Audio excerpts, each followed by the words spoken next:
Hi നമസ്കാരം, എല്ലാവർക്കും big screen മീഡിയയിലേക്ക് സ്വാഗതം. വാഴ എന്ന ചിത്രത്തിന്റെ വിജയത്തിന് ശേഷം ഇപ്പോൾ ആ ചിത്രത്തിന്റെ രണ്ടാം ഭാഗം തിയേറ്ററുകളിൽ എത്തിയിരിക്കുകയാണ്. അപ്പോൾ ആ ഒരു ചിത്രത്തിന്റെ റിവ്യൂമായാണ് നമ്മൾ ഇന്ന് വന്നിരിക്കുന്നത്. ഈ ഒരു ചിത്രത്തിൽ പ്രധാന കഥാപാത്രങ്ങളായിരുന്ന ഹാഷ്ഡൻ ടീമാണ്.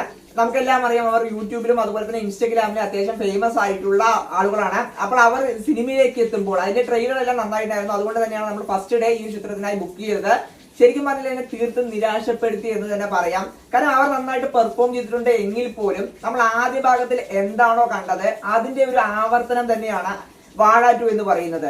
അതിപ്പോൾ നമ്മൾ ആദ്യ ഭാഗത്തിൽ കണ്ട അതേപോലെ തന്നെ സ്കൂൾ ലൈഫ്, അതിനുശേഷം അവർ അനുഭവിക്കുന്ന സ്ട്രഗിൾസ്, അതിന്റെ ഒരു റിപ്പീറ്റേഷൻ തന്നെയാണ് വാഴ 2 നമുക്ക് കാണുവാനായിട്ട് സാധിക്കുന്നത്. എനിക്ക് കമ്പാരിറ്റീവ്ലി നോക്കുകയാണെങ്കിൽ വാഴയാണ് കുറച്ചുകൂടി ഇഷ്ടമായത്. ഈ ഒരു ചിത്രം എന്താണ് പറഞ്ഞാൽ നമ്മൾ കണ്ടു പഴകിയ ആ ഒരു സീനുകൾ തന്നെ വീണ്ടും ആവർത്തിച്ച് വരുന്നത് ശരിക്കും ഒരു ആവർത്തന വിരസതയായിട്ടാണ് എനിക്ക് തോന്നിയത്.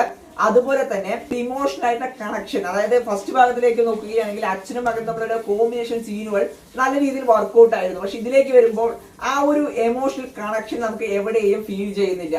അതുപോലെ തന്നെ മ്യൂസിക്കും അത്ര എനിക്ക് മികച്ചതായിട്ട് തോന്നിയില്ല. വിപിൻ ദാസ് ആണ് ഈ ഒരു ചിത്രത്തിന്റെ രചന നിർവഹിച്ചിരിക്കുന്നത്. വാഴയുടെ ആദ്യ ഭാഗം ഡയറക്ട് ചെയ്തിട്ടുണ്ടായിരുന്നത് ആനന്ദ് ആയിരുന്നു. പക്ഷെ ഈ ഒരു സിനിമയിലേക്ക് വരുമ്പോൾ സവിൻ എസ് ആണ് ഈ ഒരു ചിത്രം ഡയറക്ട് ചെയ്തിരിക്കുന്നത്. അതായത് വാഴയുടെ ആദ്യ ഭാഗം ഡയറക്ട് ചെയ്തിട്ടുണ്ടായിരുന്നത് ആനന്ദാണ്. അതുപോലെ തന്നെ വാഴ 2ലേക്ക് വരുമ്പോൾ സവിൻ എസ് ആണ് ഈ ഒരു രണ്ടാം ഭാഗം ഡയറക്ട് ചെയ്തിരിക്കുന്നത്. ഈ ഒരു രണ്ട് ഭാഗത്തിന്റെയും സ്ക്രിപ്റ്റ് റൈറ്റർ ആണ് വിപിൻ ദാസ്. അപ്പോൾ അതുകൊണ്ട് തന്നെ ആദ്യ ഭാഗത്തെ വെച്ച് കമ്പയർ ചെയ്യുകയാണെന്നുണ്ടെങ്കിൽ ഒരുപാട് പോരായ്മകൾ നമുക്ക് രണ്ടാം ഭാഗത്തിൽ കാണുവാനായിട്ട് സാധിക്കും. അതുപോലെ മേക്കിങ്ങിലായാലും മറ്റേ ഏത് ഡിപ്പാർട്ട്മെന്റ് എടുത്താലും വാഴ 1 കമ്പയർ ചെയ്യുമ്പോൾ തീർത്തും നിരാശപ്പെടുത്തുന്ന ഒരു പ്രകടനമാണ് വാഴ 2 ഉണ്ടായിരിക്കുന്നത്. പിന്നെ ഈ ഒരു സിനിമയിൽ മറ്റു പ്രധാനപ്പെട്ട കഥാപാത്രങ്ങളായി എത്തുന്നത് ബിജുക്കുട്ടൻ, അതുപോലെ തന്നെ അമീനൻ ഗ്യാങ്ങും ഇതിലൊരു ക്യാമിയോ റോളിലെല്ലാം എത്തുന്നുണ്ട്. അതുപോലെ തന്നെ സുധീഷ് ഉണ്ട്. എനിക്കിത് കുറച്ചുകൂടി എനിക്ക് റിലേറ്റ് ആയിട്ട് തോന്നിയത് അലനാണ്. അതായത് ഇവരുടെ പേരുകൾ തന്നെയാണ് ഈ സിനിമയിൽ എത്തുന്നത്. അതായത് ഹാഷിറൻ ഗ്യാങ്ങിന്റെ അതേ പേരുകൾ തന്നെ, ഹാഷിർ, അതുപോലെ തന്നെ വിനായകൻ, അജിത്, ഇവരെല്ലാം തന്നെ അവരുടെ പേരുകൾ തന്നെയാണ് ഈ സിനിമയിൽ അഭിനയിച്ചിരിക്കുന്നത്. ഇതിൽ എനിക്ക് ഏറ്റവും കൂടുതൽ നന്നായിട്ട് തോന്നിയത് അലന്റെയും അതുപോലെ തന്നെ സഹോദരിയുടെയും സീനുകൾ കുറച്ച് നന്നായിട്ട് തോന്നി. അവരുടെ കണക്ഷനും നല്ല രീതിയിൽ വർക്ക്ഔട്ട് ആയിട്ടുണ്ട്. ബാക്കിയെല്ലാം ഇവിടെ എനിക്ക് അത്ര വർക്ക്ഔട്ട് ആവാത്ത രീതിയിലാണ് തോന്നിയത്. ഈ ഒരു സിനിമയിൽ എനിക്ക് ഇഷ്ടമായ പോർഷൻസ് ആദ്യത്തെ ഒരു 10-15 മിനിറ്റോളമാണ്. അവരുടെ ചെറുപ്പകാലം കാണിക്കുന്ന കുറച്ച് പോർഷൻസ് ഉണ്ട്. അത് വളരെ നന്നായിട്ടാണ് തോന്നിയത്. അതിൽ അഭിനയിച്ച കുട്ടികളെല്ലാം തന്നെ ആ ഒരു 10-15 മിനിറ്റാണ് ഈ ഒരു സിനിമയുടെ ഏറ്റവും വലിയൊരു പ്ലസ് പോയിന്റ് എന്ന് ഞാൻ പറയും. അപ്പോൾ അതിൽ ഹാഷിറിന്റെയും അലന്റെയും ചെറുപ്പകാലം അഭിനയിച്ച കുട്ടികൾ വളരെ നന്നായിട്ട് ചെയ്തിട്ടുണ്ട്. പിന്നെ ക്ലൈമാക്സിൽ ആ ഒരു ഫൈറ്റ് സീൻസ് കുറച്ച് നന്നായിരുന്നു. കാരണം ക്ലൈമാക്സിൽ കുറച്ച് ക്യാമിയോസ് വരുന്നുണ്ട്. അത് നിങ്ങൾക്ക് ഈ സിനിമ കണ്ടാൽ മനസ്സിലാകും. അത് നൈസായിട്ടാണ് തോന്നിയത്. അതുപോലെ തന്നെ അവിടെ ആയിട്ട് കുറച്ച് കോമഡികൾസ് ഉണ്ട് എന്ന് ഒഴിച്ചു കഴിഞ്ഞാൽ ആവറേജിനും താഴെ ഒരു അനുഭവമായിട്ടാണ് തോന്നിയത്. പിന്നെ വാഴ 2ലേക്ക് വരുമ്പോൾ ഫീമെയിൽ ക്യാരക്ടേഴ്സിന് ഇപ്പോൾ ഹാഷിറിന്റെ അമ്മ നൈസായിട്ടാണ് ചെയ്തിട്ടുണ്ടായിരുന്നത്. വാഴ 1 കമ്പയർ ചെയ്യുമ്പോൾ സിജു സണ്ണിയുടെ പേരായിട്ട് എത്തുന്ന ആ ഒരു ലേഡി ക്യാരക്ടർ നല്ല രീതിയിലാണ് ചെയ്തിട്ടുണ്ടായിരുന്നത്. അവർ തമ്മിലുള്ള കോമ്പിനേഷൻസ് നൈസായിരുന്നു. പക്ഷെ 2ലേക്ക് വരുമ്പോൾ മറ്റേ ഹാഷിറിന്റെ കോമ്പിനേഷൻ ആയിട്ട് എത്തിയ ആ ഒരു ക്യാരക്ടർ എനിക്ക് അത്ര ഇതായിട്ട് തോന്നിയില്ല. ജസ്റ്റ് വന്നു പോകുന്നു എന്നല്ലാതെ വലിയൊരു ഇമ്പാക്ട് ഒന്നും സൃഷ്ടിച്ചതായിട്ട് എനിക്ക് തോന്നിയില്ല.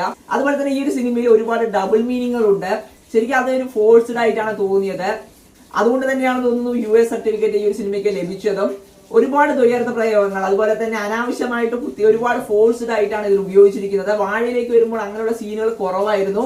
അതുപോലെ തന്നെ നമുക്ക് ഒരുപാട് റിലേറ്റ് ചെയ്യാനായിട്ട് പറ്റുന്ന സീനുകൾ വാഴയിൽ നമുക്കുണ്ടായിരുന്നുവെങ്കിൽ ഇതിൽ അതിന് വളരെ കുറവായിരുന്നു. അതുപോലെ തന്നെ ഇവരുടെ സ്കൂൾ കാലഘട്ടം കാണിക്കുമ്പോൾ അജു വർഗീസ് ഉണ്ട്, അതുപോലെ തന്നെ വിജയ് ബാബു ഉണ്ട്. പക്ഷെ ഇവർക്കൊന്നും വലിയ എന്താ പറയാ ഒന്നും ചെയ്യാനായിട്ടുണ്ടായിരുന്നില്ല. എനിക്ക് കുറച്ചുകൂടി ബെറ്റർ ആയിട്ട് തോന്നിയത് അൽഫോൺസ് പുത്രൻ ഈ ഒരു സിനിമയിൽ വരുന്നുണ്ട്.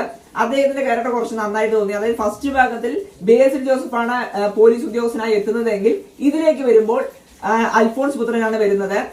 അപ്പോൾ ആ ഒരു പോർഷൻ കുറച്ച് നന്നായിരുന്നു. പിന്നെ ലൂസിഫറിന്റെ FTFS സീനെ എനിക്ക് നന്നായിട്ട് തോന്നി. അതായത് തിയേറ്ററിനകത്ത് ഒരു കോമഡി രംഗമുണ്ട്. അത് എനിക്ക് നല്ല രീതിയിൽ വർക്ക്ഔട്ട് ആയി. പിന്നെ വാഴയിലെ അച്ഛന്മാരായിട്ടുള്ള കഥാപാത്രങ്ങൾ ചെയ്തവർ ഈ ഒരു സിനിമയിൽ ഇടയിൽ വന്നു പോകുന്നുണ്ടെങ്കിൽ പോലും അവർ എന്തിനാണ് വരുന്നത് എന്നൊന്നുമില്ല. ജസ്റ്റ് ഒരു വെറുതെ വന്നു പോകുന്ന രീതിയിൽ മാത്രമാണ് ആയിട്ടുണ്ടായിരുന്നത്.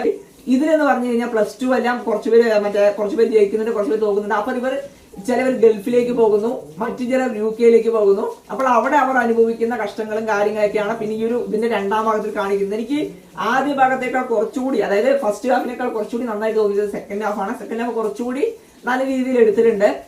പിന്നെ എനിക്ക് മെയിൻ ആയിട്ട് ഈ ഒരു സിനിമയിൽ നെഗറ്റീവായിട്ട് തോന്നിയത് ഇവരുടെ സ്കൂൾ ലൈഫ് ഒരുപാട് വലിച്ചു നീട്ടി കാണിച്ച പോലെയാണ് തോന്നിയത്. ശരിക്കും അത് കുറച്ച് ഇവർ ശരിക്കും മറ്റേ വിദേശ രാജ്യങ്ങളിൽ പോയി കഷ്ടപ്പെടുന്നത് നല്ല രീതിയിൽ കാണിച്ചിരുന്നു എങ്കിൽ നല്ലൊരു മെസ്സേജ് ഈ ഒരു സിനിമയ്ക്ക് നൽകുവാനായിട്ട് സാധിക്കുമായിരുന്നു. ഇത് എനിക്ക് ഫസ്റ്റ് ഭാഗത്തിലൊരു അച്ഛൻ മകൻ കോമ്പിനേഷൻ, അവരുടെ ബന്ധങ്ങളും കാര്യങ്ങളുള്ള എമോഷൻസ് നമ്മളിലേക്ക് എത്തിക്കാൻ കൃത്യമായിട്ട് സംവിധായകന് സാധിച്ചുവെങ്കിൽ രണ്ടാം ഭാഗത്തിലേക്ക് എത്തുമ്പോൾ അവിടെ ഒരു നിരാശ തന്നെയാണ് സമ്മാനിച്ചതെന്ന് പറയേണ്ടി വരും. അതുപോലെ തന്നെ ബിജിഎം കാര്യങ്ങളൊന്നും ആ ഒരു ഫസ്റ്റ് ഭാഗത്തിലെ കുറച്ച് ബിജിഎം കാര്യങ്ങൾ തന്നെയാണ് ഇതിലേക്ക് എടുത്തിരിക്കുന്നത്. അല്ലാതെ കുറച്ച് പുതിയത് ഉണ്ടെന്നെങ്കിൽ പോലും വലിയൊരു ഇമ്പാക്റ്റ് ഒന്നും ഇല്ലാതെയാണ് എനിക്ക് തോന്നിയത്. പിന്നെ ഈ ഒരു സിനിമയിൽ എനിക്ക് ഏറ്റവും ഇഷ്ടമായത് അലന്റെ കഥാപാത്രമാണ്. അദ്ദേഹം നല്ല രീതിയിൽ ചെയ്തിട്ടുണ്ട്. അതുപോലെ തന്നെ അമീനൻ ഗ്യാങ്ങും അവരുടെ ക്യാമിയും നല്ല രീതിയിൽ ചെയ്തിട്ടുണ്ട്. ഹാഷിറും നല്ലൊരു അഭിനയം തന്നെയായിരുന്നു കാഴ്ചവെച്ചത്.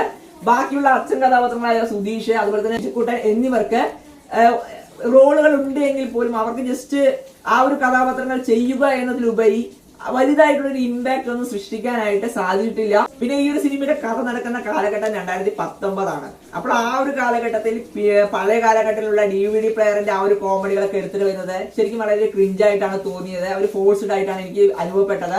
കാരണം അതിന് മുന്നുള്ള സീനുകളിൽ തന്നെ ഹെഡ്സെറ്റ് ഉപയോഗിച്ച് ബാത്റൂമിൽ പോകുന്ന സീനുകളുണ്ട്.